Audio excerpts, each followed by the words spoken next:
আমি অমিত হাসান বলছি। আজকে আমরা দেখব ক্যালভিনটরি অফলাইন সফটওয়্যারটি কীভাবে ব্যবহার করতে হয়। আপনি নতুন সফটওয়্যার নেওয়ার পরে আপনি কিছু সমস্যায় পড়তে পারেন বা আপনার বুঝতে অসুবিধা হতে পারে। তো আমরা এই সব বিষয়গুলো আলোচনা করব, কিভাবে আপনি আপনার দৈনন্দিন ব্যবসায়িক সমস্যাগুলো ক্যালভিনটরির মাধ্যমে সলভ করবেন। আর এই টিউটোরিয়ালটি শুধুমাত্র ক্যালভিনটরি অফলাইন ভার্সনের জন্য প্রযোজ্য। তো আসুন আমরা দেখে নিই। এখানে দেখতে পাচ্ছি ক্যালভিনটরি অফলাইন সফটওয়্যারটি ওপেন করা আছে। এখানে ইউজার নেম এবং পাসওয়ার্ড দেওয়ার জায়গা আছে। আমি এখানে ইউজার নেম পাসওয়ার্ড লিখে সাইন ইন চাপবো। চাপলে আমাদের সফটওয়্যারটি ওপেন হবে।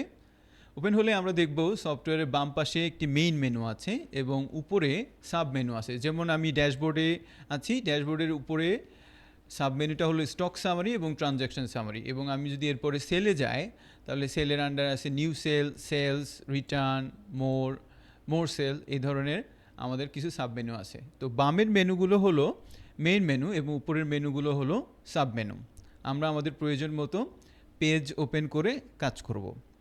তো সফটওয়্যার নেওয়ার পরে আপনার সফটওয়্যারটি সম্পূর্ণ খালি অবস্থায় থাকবে এবং সেখানে কোনো তথ্য থাকবে না এবং আপনাকে এই তথ্যগুলো ইনপুট দিয়ে সফটওয়্যারটিকে রেডি করতে হবে। তো আসুন আজকে আমরা দেখব ক্যালভিনটরি অফলাইন ভার্সনে কিভাবে আমরা স্টক করতে পারি, পারচেস করতে পারি, সেল করতে পারি, লেনদেন করতে পারি। একটা ব্যবসার মধ্যে যে সকল বেসিক প্রয়োজনীয়তা আছে এবং দৈনন্দিন হিসাব নিকাশ করা লাগে, সেগুলো আমরা কিভাবে করব এখন আমরা দেখে নিব। তো আমরা যদি স্টক করতে চাই, তাহলে আমাদের কিছু আইটেম থাকার দরকার আছে। তো আমি বামে প্রথমে আইটেমের মেনুটাতে গেলাম। সেখানে যে দেখব যে নিউ আইটেম প্রোডাক্টস। তো প্রোডাক্টসে যদি আমি যাই, দেখুন এখানে কোনো প্রোডাক্ট নেই, প্রোডাক্টসের ঘরটি একেবারেই খালি এবং আমি প্রোডাক্টস তৈরি করতে পারবো নিউ আইটেমে যাই। তো আমি নিউ আইটেমে ক্লিক করলাম, করে আমি এখানে আইটেম তৈরি করতে পারি। তো এখানে আইটেম তৈরি করার জন্যে আমরা নাম দিব, ব্র্যান্ড দিব, ক্যাটাগরি দেব, এই ধরনের অপশানগুলো দিয়ে দিব। আমরা এই টিউটোরিয়ালে স্টেশনারি আইটেম নিয়ে দেখব, কেননা সবারই স্টেশনারি আইটেম লাগে, এই জন্য স্টেশনারি আইটেমগুলো বুঝতে আমাদের সুবিধা হবে। তো এই আইটেমগুলো আপনার ব্যবসার ক্ষেত্রে আপনার আইটেমই হবে। তো আমরা একটি স্টেশনারি বিজনেস হিসাবে এই সফটওয়্যারটি মেনটেন করছি, এভাবে আমরা ব্যাপারটিকে, এই টিউটোরিয়ালটাকে ভেবে নিব। তো প্রথমে আসুন আমরা একটা আইটেম তৈরি করি। এখানে আইটেম তৈরি করার সময় আইটেম নাম্বার 1 এখানে দেওয়া আছে। এভাবে 1, 2, 3 ইত্যাদি হতে থাকবে। প্রথম যে আইটেম হবে সেটা আইটেম নাম্বার 1। এখন নেমের মধ্যে আমি প্রোডাক্টের নামটি লিখব। যেমন ধরুন বল পেন, বা যেটাকে আমরা বাংলা ভাষায় বলি কলম। এটা ধরুন ব্র্যান্ড হচ্ছে ম্যাটাডোর। এখানে আমি ব্র্যান্ডের ঘরে ম্যাটাডোর লিখলাম। তারপরে এটা সেল হয় পিস হিসাবে, তো আমি এখানে পিস হিসাবে লিখলাম। নেম, ইউনিট, ব্র্যান্ড এগুলো দেওয়ার পরে আমরা ক্যাটাগরি দিতে পারি। তো স্টেশনারি আইটেম বিভিন্ন ক্যাটাগরির হয়। তো আপনার বিজনেসে আপনার প্রোডাক্টগুলোও বিভিন্ন ক্যাটাগরি হতে পারে। যদি প্রোডাক্ট সংখ্যা অনেক বেশি হয়, সেক্ষেত্রে ক্যাটাগরি করে নেওয়া যেতে পারে। তো আমি এইখানে ক্যাটাগরি করলাম না করে আমি সিম্পলি কাজটা করি। এখানে আরও কিছু ঘর আছে, আমরা এখন এগুলো না দেখে কিভাবে জাস্ট স্টক করতে হয় সেটা দেখার জন্য একটি আইটেম তৈরি করলাম। তো এখানে প্রোডাক্ট সিলেক্ট থাকবে, এখানে নেম সিলেক্ট লেখা লাগবে, এরপর ইউনিট এবং ব্র্যান্ড দেওয়া লাগবে। এরপর আমি এখানে অ্যাড বাটন চাপবো। তো দেখুন অ্যাড বাটন চাপার পরে আইটেম নাম্বার 2 চলে আসছে এবং নেমের ঘরটি খালি হয়ে গেছে। আমি যদি প্রোডাক্টস সেকশনে যাই, তাহলে আমি দেখব যে আমাদের একটি প্রোডাক্ট তৈরি হয়েছে, ball pen, brand Matador, quantity 0। Quantity 0 অর্থাৎ এই প্রোডাক্টের কোনো স্টক এন্ট্রি হয়নি, জাস্ট আমরা আইটেমের নামটি এন্ট্রি করে রেখেছি। তো একইভাবে আমি আরও 2-1টি প্রোডাক্ট এন্ট্রি করি। যেমন আমি A4 পেপার তৈরি করতে পারি, যেটা আমাদের সবারই প্রয়োজন হয়। A4 পেপার, ধরুন এটা আমাদের বসুন্ধরা কোম্পানির। তো আমি এখানে ব্র্যান্ডটি ম্যাটাডোর সিলেক্ট করা আছে, এখানে আমি বসুন্ধরা লিখে দিলাম।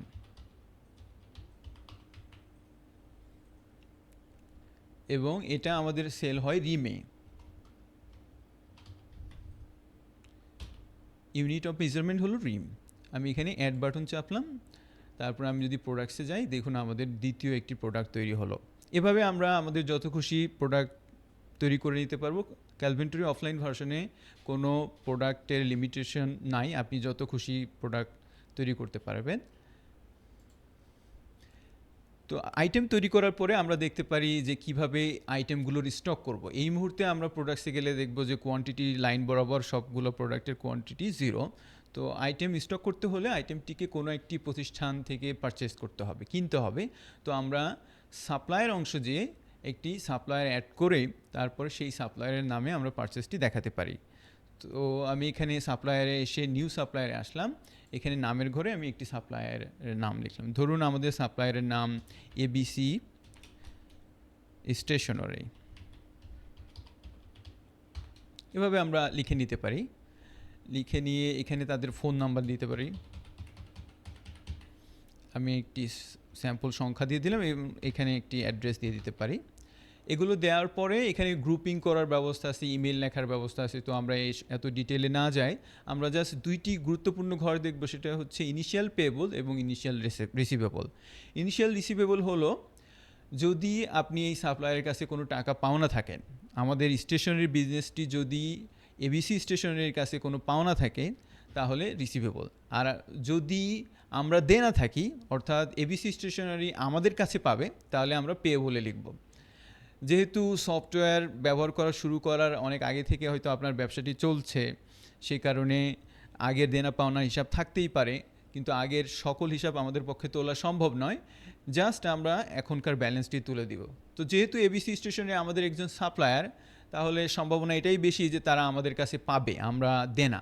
সেক্ষেত্রে আমি একটি স্যাম্পল দেনা দিলাম। ধরুন তারা আমাদের কাছে 20,000 টাকা আগের পাওনা রয়েছে, সেটা দিয়ে আমি এখানে অ্যাড বাটনে চাপলে আমি দেখব সাপ্লায়ারের আন্ডারে আমাদের একটি সাপ্লায়ার তৈরি হয়েছে। এরপরে আমি কাস্টমার সেকশনে গেলাম। কাস্টমার সেকশনে যেয়ে একই প্রসেসে একটি কাস্টমার তৈরি করে নিই। তো কাস্টমারের ক্ষেত্রে আপনার দুই ধরনের কাস্টমার হবে। এক ধরনের কাস্টমার হতে পারে যারা খুচরা কাস্টমার, যাদের নাম ঠিকানা রাখার দরকার নেই, তারা একটা প্রোডাক্ট নিয়ে জাস্ট ইমিডিয়েট পেমেন্ট করে চলে গেল। আবার আরেক ধরনের কাস্টমার হবে যাদের সাথে দেনা পাওনা থাকে। তো আপনাকে দুই ধরনের কাস্টমারকেই হ্যান্ডেল করতে হবে। তো যারা খুচরা কাস্টমার তাদের জন্য আমরা ক্যাশ সেল নামে একটি কাস্টমার তৈরি করে রাখতে পারি। তাদের কোনো ফোন নাম্বার, অ্যাড্রেস এখানে কোনো কিছুই দরকার নেই, জাস্ট ক্যাশ সেল লিখে আমি এখানে যদি অ্যাড দিই তাহলে আমাদের কাস্টমার সেকশনে একটি কাস্টমার তৈরি হলো। এরপরে আমি এখানে লিখতে পারি অন্য একটি কাস্টমারের নাম। সেটা হতে পারে আপনি যাদের সাথে নিয়মিত ব্যবসা করেন, যাদের সাথে আপনার দেনা পাওনা থাকে। যেমন ধরুন রহিম বুক হাউস। রহিম বুক হাউস হলো আপনার একটি পাইকারি কাস্টমার। তারা আপনার কাছ থেকে হোলসেল পারচেস করে এবং তাদের সাথে আপনার দেনা পাওনা লেনদেন সবসময় থাকে। সেক্ষেত্রে অবশ্যই আপনি তাদের নাম, ঠিকানা, ফোন নাম্বার এগুলো আপনি রাখবেন। এগুলো আপনি নিজের মতো দিয়ে নেবেন। অ্যাড্রেসের ঘরে তাদের অ্যাড্রেসটা দিয়ে নিলেন, দিয়ে আরও তথ্য যেগুলো থাকলো সেগুলো আপনি দিলেন। এবং কাস্টমারের ক্ষেত্রে যে বিষয়টা সবথেকে গুরুত্বপূর্ণ, প্রথম ওই কাস্টমারটি সফটওয়্যারে ওঠানোর সময়, সেটা হলো যে তাদের কাছে আপনার কোনো দেনা পাওনা আছে কি না। সাধারণত কাস্টমারের কাছে আপনি পাওনা থাকবেন, সেক্ষেত্রে এটা রিসিভেবলে লিখতে হবে। ধরুন আপনি ওনাদের কাছে 50,000 টাকা পাওনা আছেন, তাহলে আমরা এখানে 50,000 এন্ট্রি করে এখানে অ্যাড দিব। তাহলে আমাদের আরেকটি কাস্টমার তৈরি হলো। এভাবে আপনার সব কাস্টমারের লিস্ট এখানে থাকবে এবং নিচে তাদের কাছে টোটাল আপনি কত টাকা পাওনা আছেন বা দেনা আছেন তা আপনাকে দেখাবে। একই কথা সাপ্লায়ারের ক্ষেত্রেও প্রযোজ্য। সাপ্লায়ার্সে গেলে এখানে আপনার সব সাপ্লায়ার লিস্ট থাকবে এবং তাদের কাছে আপনার দেনা পাওনা এখানে জমা হবে। আপনি যে কোনো সময় এখানে এসে তাদের হিসাবটি দেখতে পাবেন। যেমন এবিসি স্টেশনের কাছে 20,000 টাকা আপনি দেনা আছেন এবং কাস্টমারে গেলে রহিম বুক হাউসের কাছে আপনি 50,000 টাকা পাওনা আছেন, এভাবে লেখা আসবে। আচ্ছা, আমরা পারচেস করার আগে আরেকটা কাজ করব। আমাদের হিসাব নিকাশ, অর্থনৈতিক হিসাব রাখার জন্য আমাদের প্রত্যেকটা বিজনেসে কমপক্ষে একটি করে ক্যাশ অ্যাকাউন্ট থাকে এবং একাধিক ব্যাংক অ্যাকাউন্ট থাকে। তো আসুন আমরা ক্যাশ অ্যাকাউন্টটি আগে তৈরি করে নিই এবং একটি ব্যাংক অ্যাকাউন্টই করি যাতে আমরা পরবর্তীতে দেখতে পারি। তো ক্যাশ অ্যাকাউন্ট আমরা দেখতে পাচ্ছি এখানে একটি তৈরি করা আছে সব ক্যাশ নামে। তো এই জন্য আমি এখানে আরেকটা করি ব্যাংক নামে। ধরুন আপনার ডাচ বাংলা ব্যাংক লিমিটেডে একটি অ্যাকাউন্ট আছে, আপনি এখানে ডিবিবিএল অ্যাকাউন্ট লিখে নিতে পারেন। এখানে ওয়ালেট সিলেক্ট থাকবে, যেহেতু এটা টাকা রাখার জায়গা। গ্রুপ হচ্ছে ব্যাংক দিয়ে আপনি একটা ইনিশিয়াল অ্যামাউন্ট দিতে পারেন, কারণ ব্যাংকে একটা অ্যামাউন্ট আপনার অলরেডি জমা আছে। ধরুন এখানে আমাদের 1 লক্ষ টাকা জমা আছে, আমি সেটি এন্ট্রি করে এখানে অ্যাড চাপবো। আর আমাদের সব ক্যাশে দেখুন কোনো ব্যালেন্স নাই ইনিশিয়াল অ্যামাউন্টে। এখানে ধরুন আমাদের ক্যাশে যখন আপনি হিসাবটা শুরু করেছেন তখন সেখানে 15,000 টাকার একটি ব্যালেন্স আছে, সেখানে আমি 15,000 দিয়ে আমি সেভ করে দিলাম। টোটাল আমার এখানে ব্যাংক এবং ক্যাশ মিলে 1,15,000 টাকার বাজেট আছে। এরকম করে আমি এন্ট্রি করে রাখলাম। তাহলে আমাদের ক্যাশ ব্যাংকের এন্ট্রিটি হলো, কাস্টমার সাপ্লায়ার এন্ট্রি হলো এবং আইটেমও আমাদের কাছে আছে। তাহলে আমরা স্টক করতে পারি, পারচেস সেল করার মতো যা কিছু প্রয়োজন সবই আমাদের কাছে আছে। তো আমরা পারচেস করে আগে স্টকটি করি। তো আমি এখানে পারচেজে যাব। পারচেজে যে পার্টিতে আমি লিখব পার্টির নাম, আমাদের সাপ্লায়ার হচ্ছে পার্টি হলো এবিসি স্টেশনারি। আমি এবিসি লিখলেই আমার এখানে চলে আসবে। আমি এটি সিলেক্ট করলাম। এখানে আইটেমে লিখব আমি কি কিনলাম। ধরুন বল পেন ম্যাটাডোর, এটা আমি 100 পিস কিনলাম। এটার রেট আমার কাছে রাখলো 4 টাকা করে। আমি এখানে প্লাস বাটনে চাপলাম। তারপরে আমি ধরুন A4 পেপার বসুন্ধরা, এটি আমি কিনলাম 10 রিম। প্রতি রিম আমার কাছে 520 টাকা করে রাখলো। এখানে আমি প্লাস চাপলাম। তারপরে এখানে 100 পিসের দাম বল পেন 4 টাকা করে 400 টাকা এবং 10 রিম পেপারের দাম 520 করে 5,200 হয়। টোটাল আমার নিচে 5,600 দেখাচ্ছে। এখানে ডিসকাউন্ট, ভ্যাট, ট্রান্সপোর্ট কস্ট ইত্যাদি দেওয়ার জায়গা আছে। আর নিচে আমাকে দেখাচ্ছে পেয়েবল 20,000, মানে এই সাপ্লায়ারটি আমাদের কাছে 20,000 টাকা আগের পাওনা রয়েছে, আর এই 5,600 এটার সাথে যোগ হবে। তো এই পারচেসটি যদি সফটওয়্যারে অ্যাড করা হয়, আমি এখন অ্যাড করিনি, এখানে আমরা অ্যাড বাটনে চাপলে অ্যাডটি হয়ে যাবে। তো এই পারচেসটি আমরা যদি সফটওয়্যারে অ্যাড করি তাহলে কয়েকটা বিষয় দেখা যাবে। এবিসি স্টেশনে আমাদের কাছে 20,000 পাইতো, আরও 5,600 পাবে, তাহলে টোটাল হবে 25,600 টাকা আমরা দেনা থাকবো। প্লাস আমাদের কোনো স্টক ছিল না বল পেনের এবং বসুন্ধরার, তো স্টকগুলো আপডেট হবে। বল পেন হবে 100 পিস এবং A4 পেপার হবে 10 রিম। তো আমি এইগুলো চেক করে, যেমন এই যে দেখুন আইটেমে আমাদের স্টক 0, সাপ্লায়ারে আমাদের দেনা 20,000। তো আমি পারচেজে যে যদি অ্যাড দিই, এই যে আমি এখানে অ্যাড দিলাম, অ্যাড হয়ে গেছে, দিয়ে আমি এখন আইটেমে যাই। আইটেমে গেলে আমরা দেখব যে বল পেনের স্টক 100 এবং A4 পেপারের স্টক হলো 10 রিম। এবং আমি যদি সাপ্লায়ারে যাই, দেখুন এখানে এবিসি স্টেশনে আমাদের কাছে এখন 25,600 টাকা পাওনা আছে। তাহলে স্টক এবং দেনা পাওনার হিসাবটা মূলত একসাথেই হয়। আর এবার আমরা সেলটা দেখতে পারি যে কিভাবে কাস্টমারের কাছে আপনি প্রোডাক্ট সেল করবেন এবং তাতে কিভাবে কাস্টমারের কাছে দেনা পাওনাটি আপডেট হবে এবং আপনার স্টক থেকে প্রোডাক্ট মাইনাস হবে।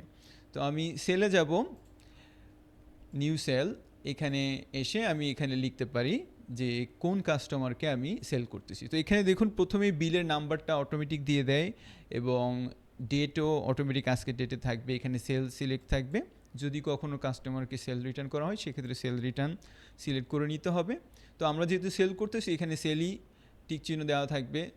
আর এখানে সার্চ আইটেমে আমি লিখব আমার কাস্টমারের নাম। ধরুন আমরা আমাদের পাইকারি যিনি কাস্টমার তাদের কাছেই সেল করতেছি। তো আমি এখানে কাস্টমারের নাম লিখলাম রহিম বুক হাউস। এখানে সার্চ আইটেমে আমি লিখলাম কি আমরা সেল করব। ধরুন ওনারা আমাদের কাছ থেকে শুধুমাত্র A4 পেপারই নিল এবং আমরা দেখতে পাচ্ছি যে আমাদের কাছে 10 রিম স্টকে আছে এখানে। তো আমি এখান থেকে 5 রিম তাদের কাছে বিক্রি করলাম 560 টাকা রেটে। টোটাল 2800 হয়। এখানে আমি প্লাস দিলাম। এখন আমি চাইলে বল পেনও সেল করতে পারি। আসলে আমরা একটা অ্যাড করি বল পেন। ধরুন এখান থেকে আমরা 24 পিস মানে 2 ডজন সেল করলাম, এটা 5 টাকা রেটে। 24 পিসের দাম 5 টাকা রেটে 120 টাকা হয়, টোটাল 2,920 টাকা হয়।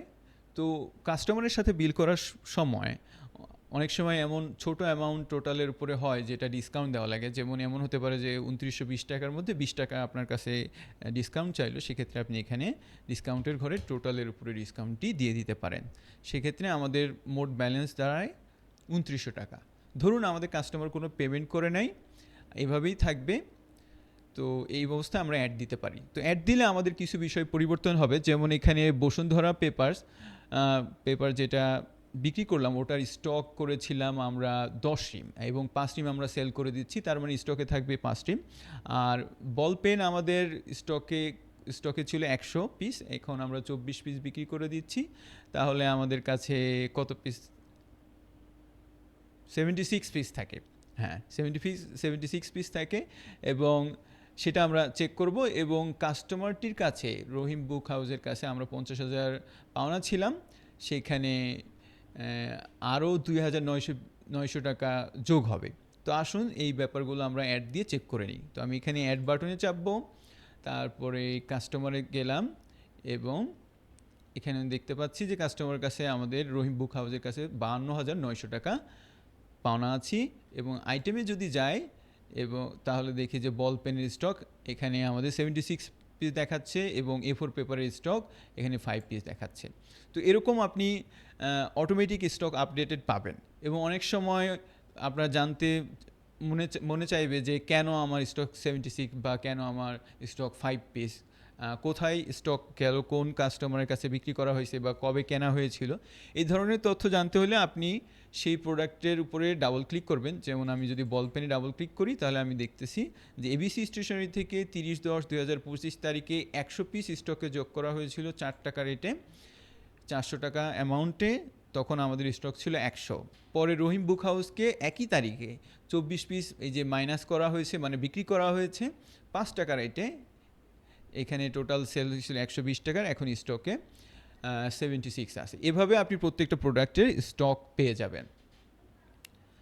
এমনকি আপনি যদি কাস্টমারে যান, কাস্টমারে যে এই রহিম বুক হাউসে ডাবল ক্লিক করেন, তাহলে কাস্টমারের স্টেটমেন্ট দেখতে পাবেন যে আগে আমরা 50,000 টাকা পেতাম এবং আরও 2,900 টাকা যোগ হয়েছে, এই জন্যে 52,900 টাকা এখন আমরা পাওনা আছি।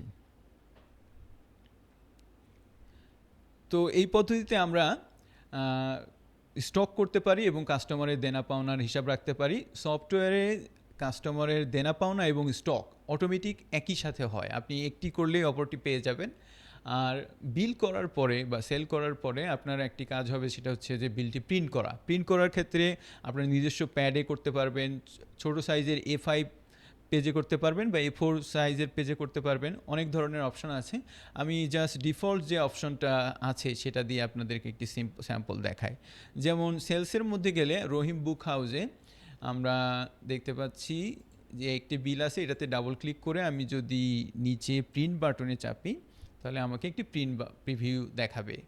দেখুন এখানে আমাদের দেখাচ্ছে রহিম বুক হাউসের নামে একটি বিল হয়েছে, ক্যাশ মেমো নাম্বার 2, 30 অক্টোবর 2025। এখানে A4 paper Bashundhara ball pen Matador, এখানে কোয়ান্টিটি আছে 5 রিম 24 পিস, তারপরে 560 টাকা রেটে হচ্ছে আমাদের A4 পেপারটি বিক্রি হয়েছে, আর বল পেন 5 টাকা রেটে আমাদের বিক্রি হয়েছে। টোটাল 2900 পিস এবং 20 টাকা আমরা ডিসকাউন্ট দিয়েছিলাম, সেটা বিলে উল্লেখ থাকবে এবং এরপর একটি গ্র্যান্ড টোটাল থাকবে এবং এখানে কথায় লেখা থাকবে 2,900 টাকা অনলি। এগুলো অটোমেটিক আসবে। এখানে 2টি সিগনেচারের ব্যবস্থা আছে, আপনি বিলটি প্রিন্ট করে অথরাইজড বাই এর স্থানে আপনার সিগনেচার এবং সিল যুক্ত করবেন। তো আমি প্রিন্ট প্রিভিউ অফ করে দিলাম, দিয়ে আমি যদি ড্যাশবোর্ডে যাই, ড্যাশবোর্ডে যে স্টক সামারিতে যাই, তাহলে আমরা এখানে আরেকটি গুরুত্বপূর্ণ তথ্য দেখব যে স্টক সামারির মধ্যে ওপেনিং স্টক নামে একটি জায়গা আছে, যে আমরা এই সফটওয়্যার আজকের দিনে এই সফটওয়্যারে কত স্টক দিয়ে শুরু করেছিলাম। তো আজকে যেহেতু প্রথমবারের মতো করা হচ্ছে, সেই জন্য এখানে 00। এরপরে আমরা সেল করেছি, দেখুন 29 পিস প্রোডাক্ট সেল করছি টোটাল, এবং সেখানে 2900 টাকার হিসাব ছিল এবং সেখানে আমাদের প্রফিট হয়েছিল 204 টাকা। এখানে 204 টাকার প্রফিট এখানে দেখাচ্ছে। তো আপনার যত সেল হবে প্রত্যেকটি সেলের প্রফিট ইমিডিয়েটলি আপনি এই রিপোর্টে এসে দেখতে পাবেন এবং এখানে টোটাল যোগফলও দেখাবে। এই প্রফিটের হিসাবটি শুধুমাত্র আপনি তখনই দেখতে পাবেন যখন আপনি একজন অ্যাডমিন, সকল ব্যবহারকারী এটা দেখতে পাবে না। এবং এখানে আরও অন্যান্য হিসাব আছে, যেমন কি পারচেস করা হয়েছে, কি রিটার্ন করা হয়েছে এবং দিন শেষে আপনার স্টক কত টাকার আছে। যেমন এখানে দেখাচ্ছে আপনার main stock 81 piece total item আছে এবং সেটা তার কেনা মূল্য 2,904 টাকা। এই অবস্থায় আমরা আরেকটি বিষয় দেখতে পারি, সেটা হচ্ছে যে কিভাবে পেমেন্ট করতে হয়। একটা হলো যে আপনি আপনার সাপ্লায়ারকে, যেমন এবিসি স্টেশনারিকে পেমেন্ট করবেন, তারা আপনার কাছে কিছু টাকা পাওনা আছে। আরেকটি হচ্ছে যে আপনার কাস্টমার আপনাকে পেমেন্ট করলো, তো আমরা ধরুন রহিম বুক হাউস থেকে কিছু পেমেন্ট রিসিভ করব, তো সেটা আমরা দেখে নিই। কাস্টমার বা সাপ্লায়ারের সাথে যত পেমেন্ট থাকে সেগুলো আমরা পেমেন্টে যেয়ে করব। পেমেন্ট আমাদের দুই রকমের হবে, একটি হচ্ছে ইনকামিং আর একটি হচ্ছে আউটগোয়িং। ইনকামিং হলো যখন আমি বা আপনি আপনার ব্যবসায় টাকা রিসিভ করছেন তখন হলো ইনকামিং, এবং আপনি যদি কাউকে পেমেন্ট দেন তাহলে সেটা হচ্ছে আউটগোয়িং। মানে টাকা কোন দিকে যাচ্ছে, আপনার দিকে হলে ইনকামিং, আপনার থেকে বের হলে সেটা হলো আউটগোয়িং। তো আমাদেরকে ধরুন রহিম বুক হাউস একটা পেমেন্ট করলো, তাদের কাছে আমাদের একটি পাওনা আছে। সেক্ষেত্রে আমি সার্চ পার্টির এখানে আমার কাস্টমারের নামটি লিখে সার্চ দিব। আমি এখানে রহিম বুক হাউস সিলেক্ট করলাম, এবং টাকাটা আমি কোথায় নিব, আমি কি ক্যাশে নিব নাকি ব্যাংকে নিব, সেটা আমার এখানে সিলেকশনের অপশন আছে। তো ধরুন আমি ক্যাশেই নিব। এখানে আমাকে দেখাচ্ছে যে 52,900 টাকা আমরা পাওনা আছি। তো অ্যামাউন্টের ঘরে আমি যে অ্যামাউন্ট তারা পেমেন্ট করেছে সেটা লিখে দিব। ধরুন আমাদেরকে আজকে 5,000 টাকা পাওনা পেমেন্ট করছে, আমি এখানে অ্যাড দিলাম। দিলে আমাদের এই ব্যালেন্সটি আপডেট হবে। আমি এখানে অ্যাড দিলাম, দিয়ে আমি যদি কাস্টমারে যাই তাহলে দেখুন আগে ছিল 52,900 টাকা তাদের কাছে দেনা, ওনারা 5,000 পেমেন্ট করার পরে এখন 47,900 আছেন। এখানে মাইনাস বলতে তার কাছে আপনি পাওনা আছেন এটা বোঝাচ্ছে। আর আমি কাস্টমারে গেলেও একই তথ্যটি দেখতে পারবো। আর আমাদের ক্যাশে কিছু ব্যালেন্স ছিল, ক্যাশে আমরা 15,000 টাকার ব্যালেন্স দিয়ে শুরু করেছিলাম, আর এই 5,000 টাকার পেমেন্ট নেওয়াতে ক্যাশের ব্যালেন্স এখন 20,000 হয়েছে। এবার ধরুন আমাদের সাপ্লায়ার এবিসি স্টেশনারিকে আমরা একটা পেমেন্ট করব, সেক্ষেত্রে আমাদের থেকে টাকা মাইনাস হবে, কিন্তু এবার আমরা ক্যাশ থেকে করব না, এবার আমরা ব্যাংক থেকে করব। সেক্ষেত্রে আমি আবার পেমেন্টে যাব, পেমেন্টে যে আউটগোয়িং সিলেক্ট থাকবে, এখানে সার্চ পার্টির এখানে আমি সাপ্লায়ারের নামটা সিলেক্ট করব, এবং এখানে আমাদের ব্যালেন্সটা দেখাচ্ছে যে 25,600 টাকা আমরা দেনা আছি। এখান থেকে আমি ওয়ালেটের এখান থেকে আমি ডাচ বাংলা ব্যাংকের অ্যাকাউন্টটি সিলেক্ট করে নিলাম। এখানে আপনার আরও ব্যাংক অ্যাকাউন্ট থাকলে সেগুলো লিস্টে আসবে, আপনি সিলেক্ট করে নেবেন। 25,600 থেকে ধরুন আমরা 15,000 টাকা আজকে পেমেন্ট করে দিলাম আমাদের ব্যাংক থেকে। এটা চেকের মাধ্যমে হতে পারে, যদি চেকের মাধ্যমে হয় চেকের ডেট চেক এখানে সেভ করে রাখার ব্যবস্থা আছে। তো আমরা গেলাম না এত দূরে, আমরা জাস্ট ধরুন ওয়ার ট্রান্সফার করে দিব, এখানে 15,000 লিখে এখানে অ্যাড দিলেই হয়ে যাবে। তো আমি যদি অ্যাকাউন্টসে যাই, দেখুন আমাদের ব্যাংকে 1 লক্ষ টাকা ব্যালেন্স ছিল, যেটা দিয়ে আমি ইনিশিয়ালি শুরু করেছিলাম। এখন আমাদের ডাচ বাংলা ব্যাংকের ব্যালেন্স হলো 85,000, 85,000। এবং আমি যদি সাপ্লায়ারে যাই, দেখুন আমাদের দেনা ছিল 25,600, সেখানে এখন 10,600 টাকা দেনা আছে। তো এভাবেই আপনি আপনার কাজগুলো খুব সহজেই করতে পারবেন। এগুলোই আপনার প্রধান কাজ হবে।